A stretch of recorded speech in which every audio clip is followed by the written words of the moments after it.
I have an update on the Fort Worth flasher and the Whittier Wanker. I identified both these perverts and gave their names to their respective police stations. One case is in Texas, one is in California. In both cases, the police said that there's nothing they can do.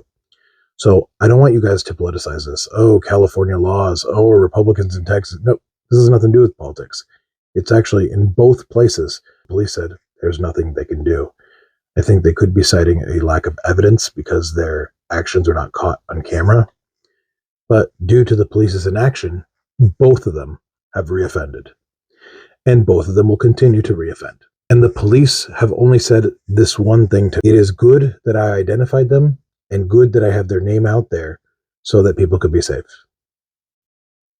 I put the name out there for you. I put the name out there for you to take action. I have an idea as to why the police aren't going to do anything about it. These two are going to be in and out of jail forever. And what they're doing is absolutely despicable. I mean, this person exposed himself to children because he wasn't held accountable when I identified him.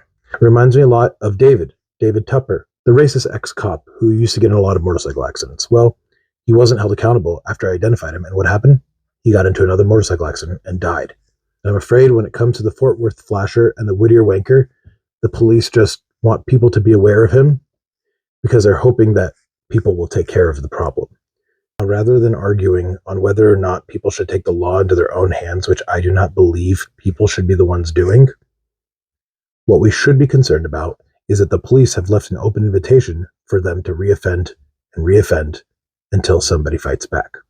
That creates victims. Like the two girls who had to be exposed to the Fort Worth flasher. Whatever excuses you may have, whether you believe he has mental illness or is on drugs or whatever it is, please don't forget that being the victim of these two people will be their cross to bear. These children that become the victims, both of them are comfortable violating people. I am very concerned that they will escalate. So if the police just want me to put their name out there, I'm not going to put it out there without also putting this out there. The police have enough information to arrest them. They're not doing it. Instead, they're choosing to let it play out. Whatever happens is on them.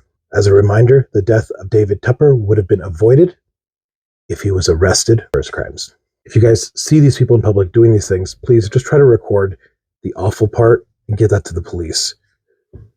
That's the best I could think to do. Hopefully then they'll have sufficient evidence to do something. However, I'm not sure why the police aren't just pulling the camera footage from those stores that the Whittier Wanker was, in.